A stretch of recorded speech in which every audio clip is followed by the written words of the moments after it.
Welcome, ladies and gentlemen, to the Angels of Death Satsuriku no Tenshi OneMan'S review, episode 2.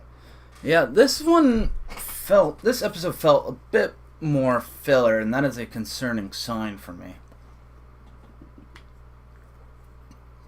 Basically, it starts off with the main female getting a card from a presumably dead, albeit the new opening credits would insist he's not dead for some reason.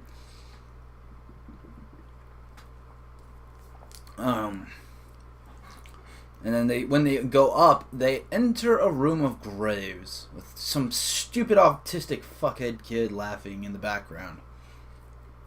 Then they go look around to see the gravestones, and just because it's so edgy, that apparently Rachel is the main female character is dead already. I'm assuming it's actually someone else under her assumed name, probably her mother. There's no way they would go beyond, even further beyond edgelord on this. I mean, it was pretty edgy the first episode, but it wasn't too edgy. Well, that's a subjective opinion now, isn't it? Don't know why, but this is making me drink heavily.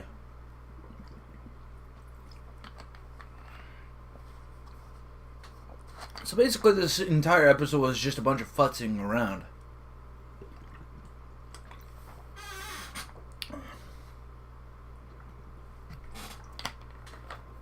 Futzing around in a graveyard.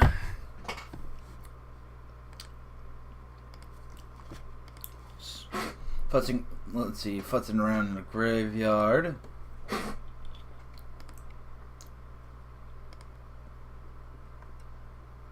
Oh, there was a lot of Tsukomi stuff that was pretty interesting, pretty entertaining as well.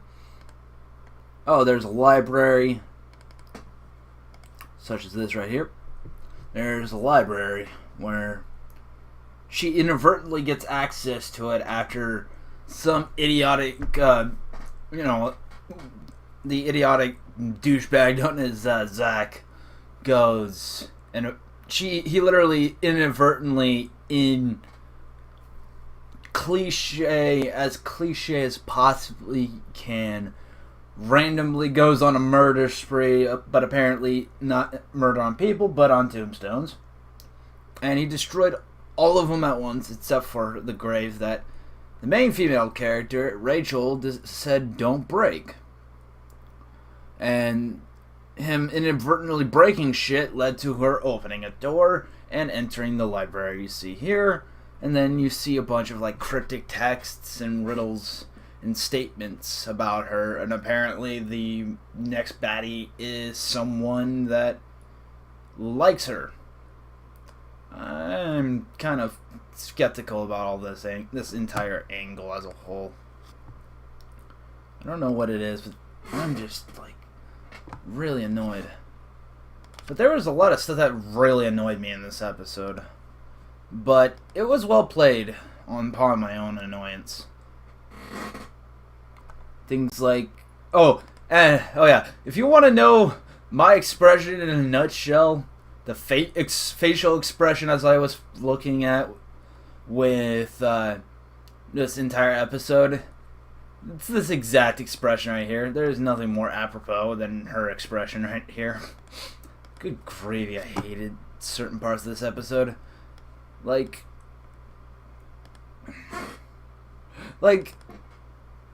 the thing. She, Zach himself asks her this. He's like, if you just want to die, then just kill yourself. And she refuses because it's bad. And then when Zach asks why why? She literally says, because God says it's wrong. What the fuck? When the fuck was she a good Christian? When was this established?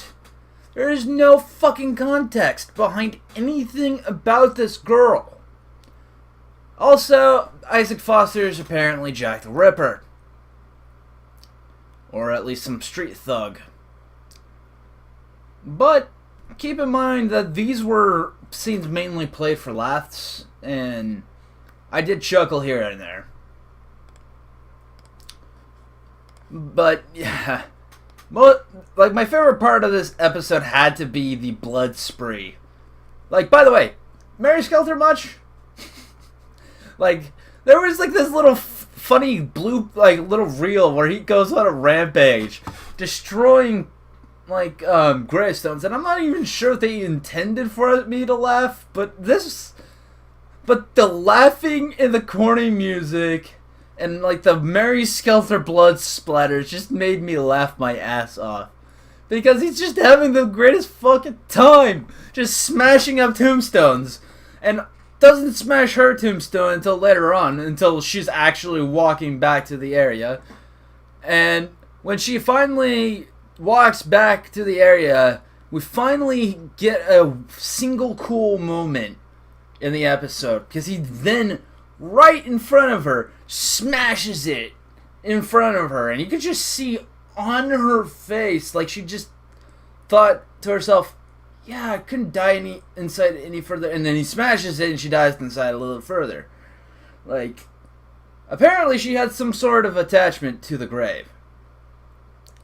I still don't buy that it's hers. I think it's her mother's, and that she also has her mother's name, because some people do name their children after their own name.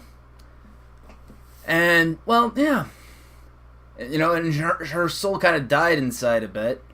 There was this little fun little red herring sprinkled here.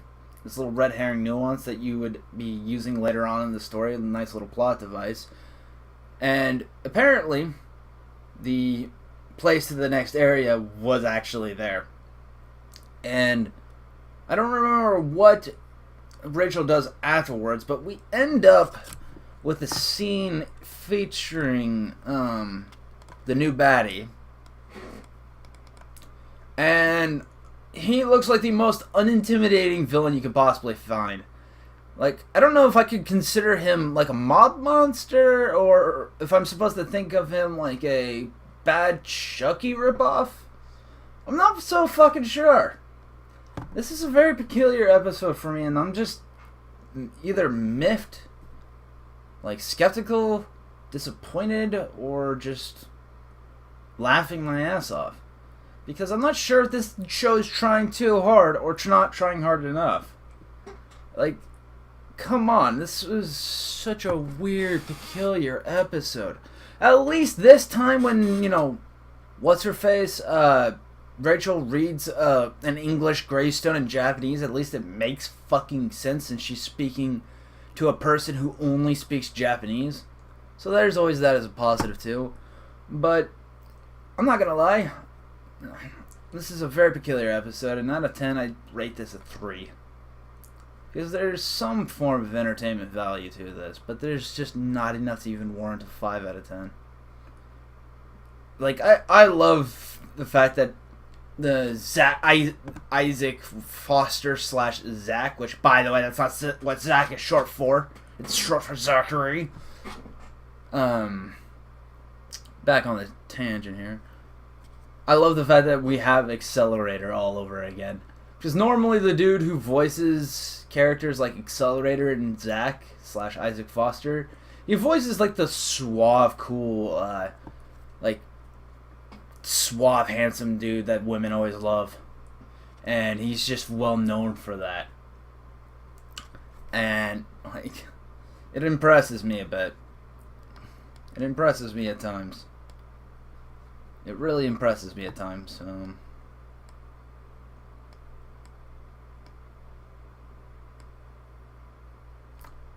It impresses me at times when he does, you know, when things like that happen.